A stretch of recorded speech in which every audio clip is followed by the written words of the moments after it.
On Monday earlier this week, I challenged the faculty and staff to create a new compact with students, a compact that reflects the great respect we have for you for making Medgar Evers College your choice.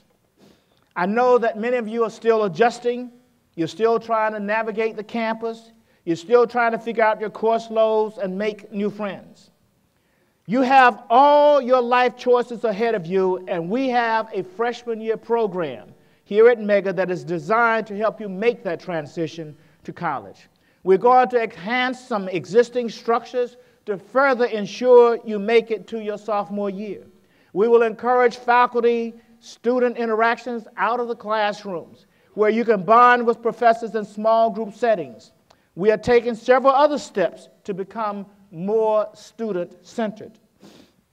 Recently, a young woman shared with me how she stumbled in her academic journey because someone in Medgar spoke a little too roughly, a little too strongly, and stamped down her spirit for education. She subsequently left the college, but now she is back. While I am president, I will encourage a culture where faculty and staff work together to make students feel always welcome. This means from the first moment you come to ask about enrollment, the first time you go into an office about a concern, about how to pay for college, about whatever interaction it will be a positive one. When students leave us after a class or counseling service, or even after you receive a low grade, I want you to believe that we believe that you are the most important person in the world to us. Medgar will have a new, holistic approach to student support that moves beyond the classroom. Faculty doors will be open when you seek counseling on work, on school, or any other aspect of life in which you have questions. My own doors will be open to students for drop-in hours twice a week. And let me repeat that. My own doors will be open for drop-in hours twice a week. What did I say? Okay. From Fridays 1 to 4, on Fridays 1 to 4, what did I say? Tuesdays from 5 to 8 for evening students. Write it down. Now, I'm going to tell you a secret.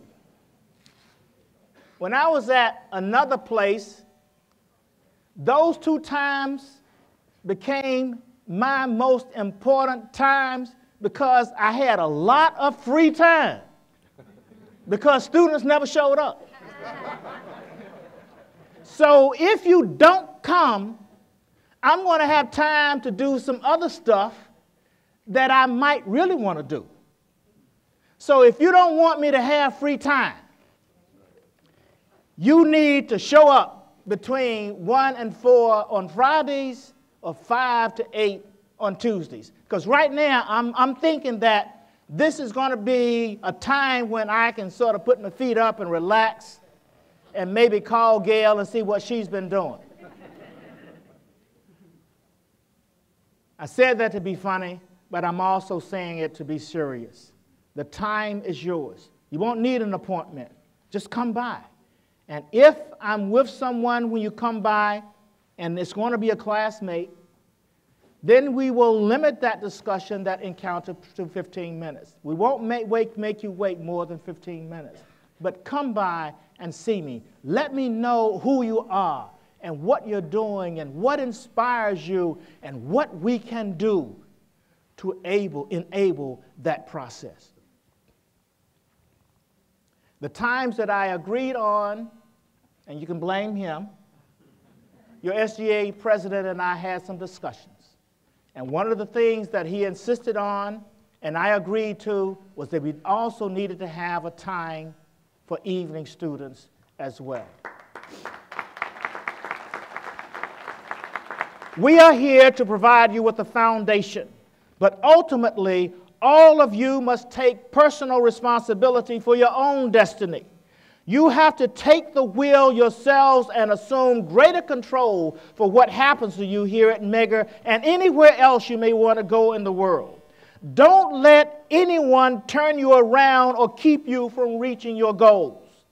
As a person who grew up and matured in the 60s and 70s, and as one who lived in a period that witnessed the assassination of Martin Luther King and Medgar Evers and 3 civil rights workers in Mississippi in 1963 who were simply trying to register people to vote, I want to suggest to you that you have no right to walk away because someone is rude. And I want to quickly say, no one here has a right to be rude to you. But I want to suggest to you that you cannot walk away and give up simply because someone was rude. My young friends, before someone was rude to you, someone died for you. The deaths of King and Evers and others are a testimony to what real rudeness is. Yes, you will have challenges here. I have worked hard and often had to experience failure before I could grasp the lessons I needed to learn. So don't give up the first time because the going gets tough. Maybe you are a single parent struggling to juggle children and term papers, but you are not alone. Jareeb Carson is the single father of a 6-year-old daughter, Sarah.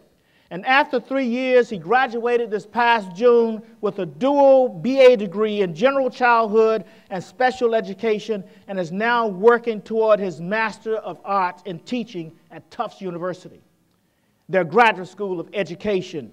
He's on a full tuition scholarship. And after completing his graduate work, he plans to return to New York to begin his doctoral studies at Teachers College, Columbia University, where he has already been accepted in instructional technology and media. So I tell you, others have faced this and many other challenges, and they have excelled, and you can too.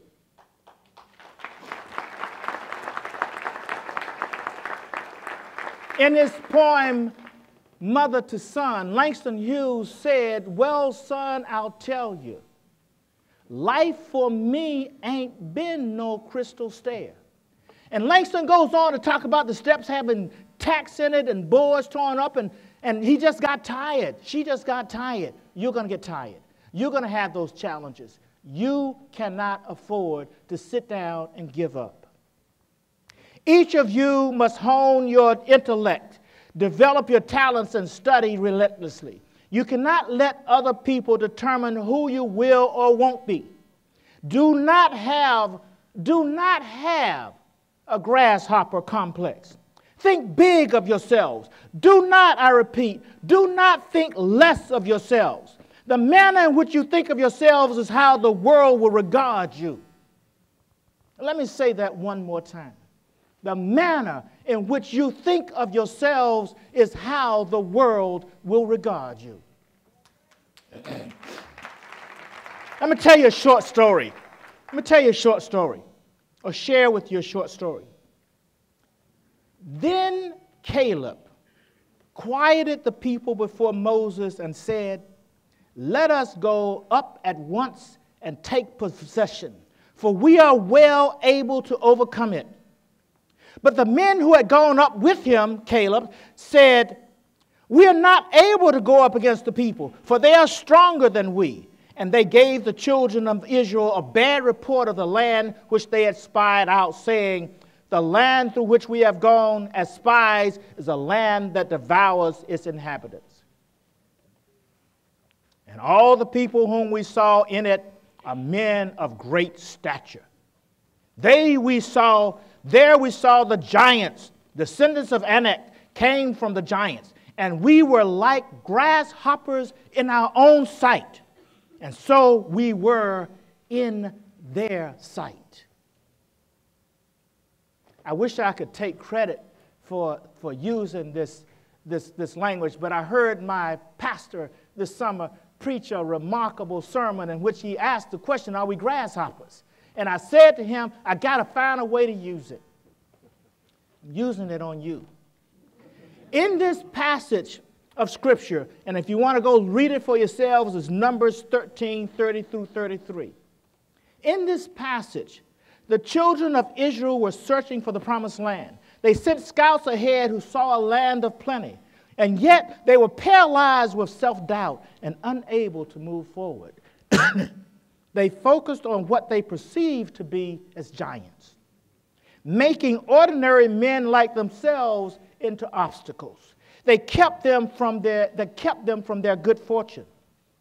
They lost faith in themselves. They felt diminished and small as grasshoppers. And because they felt small, they became small. And I want you all to think and feel big and bigger.